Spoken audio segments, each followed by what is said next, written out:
चार औरतों को नवरात्रि का व्रत कभी नहीं रखना चाहिए। पति पर आता है भयंकर संकट, चाहे कुछ भी हो जाए, लेकिन ऐसी चार औरतों को नवरात्रि का व्रत बिल्कुल नहीं रखना चाहिए। इन औरतों को नवरात्रि में माता दुर्गा की पूजा भी नहीं करनी चाहिए। माता रानी हो जाती हैं बहुत ज्यादा क्रोधित। नमस्कार, स्वागत है आप सभी का एक बार फिर से। दोस्तों, माता रानी की कृपा प्राप्ति के लिए सच्ची श्रद्धा से एक बार जयकारा लगा दीजिए। जय दुर्गा माता, जय माता दी। दोस्तों, चाहे कुछ भी हो जाए, लेकिन ऐसी चार महिलाओं को नवरात्रि का व्रत भूल कर भी नहीं रखना चाहिए। माता रानी ऐसी औरतों से कभी खुश नहीं रहती। आप भी जान लीजिए, ऐसी महिलाएं कहीं आपके आसपास भी तो नहीं। अगर हैं तो उन्हें पहचानिए, उन्हें अवश्य ही बताइए। शारदीय नवरात्रि का प्रारंभ आश्विन मास के शुक्ल पक्ष की प्रतिपदा तिथि से होता है। उससे एक दिन पहले यानी कि अमावस्या को सभी पितृगण विदा हो जाते हैं। इस साल मां दुर्गा हाथी की सवारी पर पृथ्वी लोक पर पधारेंगी। जिस दिन नवरात्रि का प्रारंभ होता है, उस दिन के अनुसार माता अपने वाहन पर सवार होकर आती हैं, जो अपने भक्तों को एक विशेष संकेत भी देती हैं।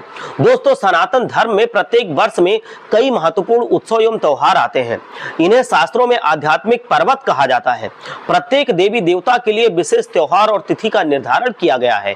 उन तिथियों पर उनका पूजन करने से हमें उस देवता का आशीर्वाद प्राप्त होता है, हमें वो धन धान्य से परिपूर्ण करते हैं। उन्हीं में से महत्वपूर्ण त्योहार है नवरात्रि का त्योहार। शारदीय नवरात्रि का हिंदू धर्म में बहुत अधिक महत्व होता है। नवरात्रि में मां दुर्गा के 9 रूपों की पूजा की जाती है। लेकिन क्या आप जानते हैं कि कुछ महिलाएं ऐसी होती हैं जो मां दुर्गा की पूजा ना करें तो ही अच्छा है।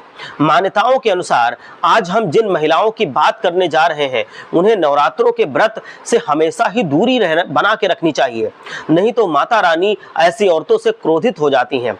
साथ ही पति पर भी भयंकर संकट आता है। तो कोई बड़ी बात नहीं है। उन महिलाओं में से पहली है तलाकशुदा महिलाएं। दोस्तों, आपको बता दें कि शास्त्रों के अनुसार तलाकशुदा औरत और पुरुष दोनों को ही मां दुर्गा का व्रत नहीं रखना चाहिए। ऐसा करने से मां दुर्गा कभी खुश नहीं होती। आपकी जानकारी के लिए बता दूं कि शादी दो दिलों का, दो आत्माओं का बंधन होता है, और इस बंधन में आज जीवन, यहां तक कि 7 जन्मों तक के बंधन में रहने का नियम निभाया जाता है। माता रानी टूटे हुए जोड़ों को कभी स्वीकार नहीं करती, उनकी पूजा कभी स्वीकार नहीं करती। टूटे हुए जोड़े का व्रत रखना, पूजा पाठ करना शुभ नहीं माना जाता। जबकि माता रानी तब प्रसन्न होती हैं जब आप दोनों पवित्र वैवाहिक बंधन में बंधे हों, आप दोनों एक दूसरे का साथ निभा रहे हों, जो शादी में वचन लिए गए थे उन वचनों को निभा रहे हों। खास तौर पर पति और पत्नी दोनों एक साथ व्रत रखें, साथ साथ पूजा करें, तो माता रानी अत्यंत प्रसन्न होती हैं और वरदान देती हैं। अतः नवरात्रि में पति और पत्नी दोनों को एक साथ पूजा पाठ करना चाहिए, ना कि अलग अलग। नंबर 2 पे है पापी औरतें। नवरात्रि का व्रत कभी नहीं रखना चाहिए पापी औरतों को। यहाँ तक कि माता दुर्गा की पूजा पाठ भी उनको नहीं करना चाहिए, ना ही उनको करवा चौथ का व्रत रखना चाहिए।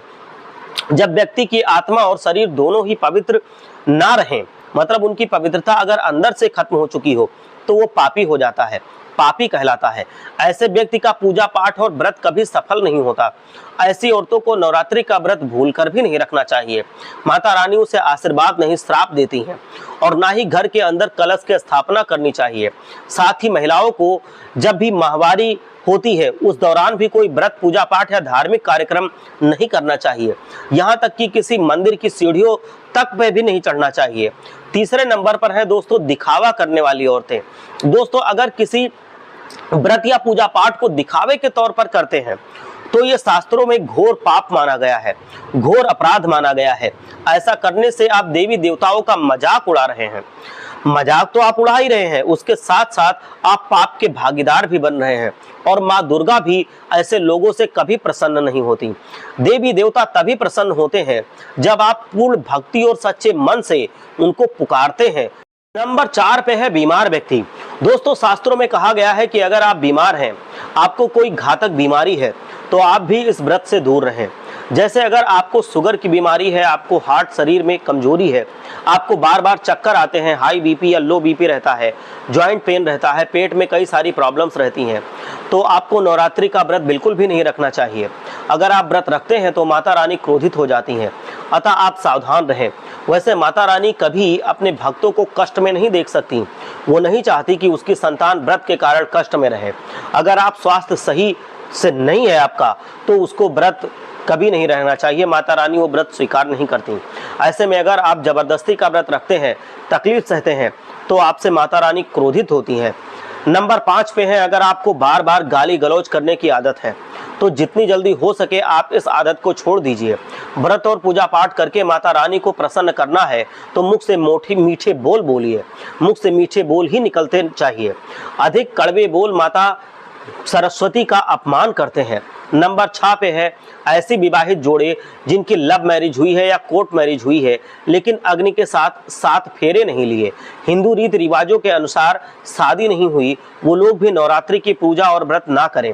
साथ ही जो लोग सुबह सूर्योदय के बाद तक सोए रहते हैं, ऐसे लोगों को भी नवरात्रि के व्रत से कोसों दूरी बनाकर रखनी चाहिए। तो दोस्तों, ऐसे लोगों को माता रानी की पूजा से, व्रत से हमेशा दूर रहना चाहिए। अगर आप इन नियमों का उल्लंघन करते हैं तो आपका वैवाहिक और आर्थिक जीवन संकट में पड़ सकता है। पति के जीवन में संकट आ सकता है। तो दोस्तों, मैं आशा करता हूं कि आपको ये जानकारी जरूर पसंद आई होगी। हर हर महादेव। जय लक्ष्मी माता।